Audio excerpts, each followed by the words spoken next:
I spent 18 years of my life on this rug. I remember hours, countless prayers, praying, hoping that God was listening, that God cared, and that He would answer my prayers. I knew that this mat represented how I would forever relate to the God up there. I called Him Allah at that point. And I remember thinking, man, if it's up to me, if I'm going to ever get to heaven, I would have to prove that I would be worthy of heaven. And then one night I met Jesus.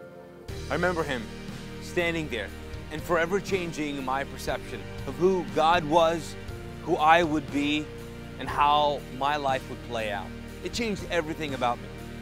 This book is a story of how I encountered God supernaturally, how my one prayer off the rug changed my life forever. In fact, it changed my whole family's life forever.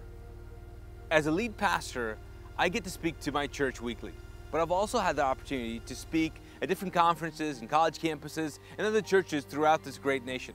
But what I've realized is that there is an overwhelming fear and uncertainty when it comes to Islam. Everybody, it seems like, especially Christians, are worried about the future of Islam. What is the future of Islam? Well, I believe that the future of Islam is directly connected to the future of Christianity. I believe that it depends on us.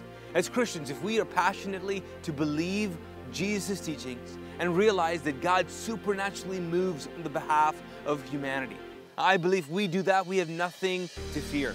This book is about hopefully rekindling this faith that says that God is able to do immeasurable things beyond our imagination, and that He is able to supernaturally touch the lives of hundreds and millions of people.